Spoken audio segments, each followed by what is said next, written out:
ভালোবাসার মানুষগুলোর সাথে দেখা হলে সত্যিই ভালো লাগে। হ্যালো আর জেলা, আবার কি অবস্থা সবাই কেমন আছেন? তো আমি আপনাদের তো অনেক ভালো আছি। তো যাই গাইজ, আজকে গিয়েছিলাম আমরা নাটোর জেলা গুরদাসপুর থানায় কন্টেন্ট ক্রিয়েটর মিলন মেলা। আর এই মিলন মেলা আমি একটু লেট করে যাই, কারণ হচ্ছে আমার প্রচুর পরিমাণে কাজ ছিল, যার কারণে আমি লেট করে চলে যাই। আর প্রচুর পরিমাণে ফোন আসতেছিল যে ভাই আপনি এখন আসেন নাই কেন, তাড়াতাড়ি আসেন। সো অনেকেই অপেক্ষা করতেছিল, তো যার কারণে আর কি তাড়াতাড়ি চলে যাই আর ডিরেক্টলি এসে মঞ্চের উপর উঠে যাই, কারণ নিচে থাকলে কি হবে জানি না, যার কারণে আর কি মঞ্চের উপর উঠে যায় এবং সবার সাথে কথাবার্তা বলি। অনেকগুলো ভালোবাসার মানুষ আসছিল, তাদের সবার সাথেই কথাবার্তা বলতেছিলাম। আর আমি যাওয়ার পরেই ছোট ভাই আগুন দেখলাম নাচ করতেছে, তো নাচ একটু উপভোগ করেন।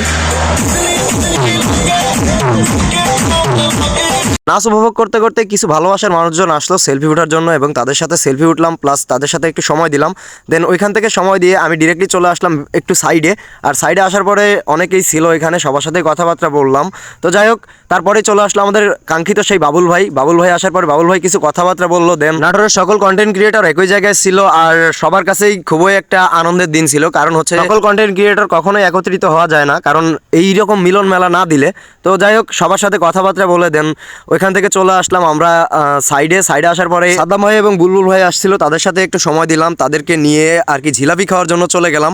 সো জিলাপি নিয়ে যাচ্ছিলাম, তো তখনই চলে আসলো আমাদের নাটোর জেলার সবচাইতে বড় টিকটক কন্টেন্ট ক্রিয়েটর অন্তর হোসেন জীবন, মানে আলী। সো ওদের সাথে সবার সাথে একটু সময় দিলাম, দেন ওইখানে জিলাপি খাইলাম সবার সাথে, আর সবার সাথে কথাবার্তা বলতেছিলাম। খুবই ভালো লাগতেছিল যে সবাই একত্রিত হইতে পারছি অনেক দিন পরে। তো কিছু ভালোবাসার মানুষ আসলো, দেন তাদের সাথে সেলফি উঠাইলাম। দেন তারপরে আমি সাদ্দাম ভাই এবং বুলবুল ভাই মিলে একটা ভিডিও বানালাম। দেন আজকের মতো এ পর্যন্তই, দেখা হচ্ছে নেক্সট কোনো ব্লগে। See you, chill then, bye by.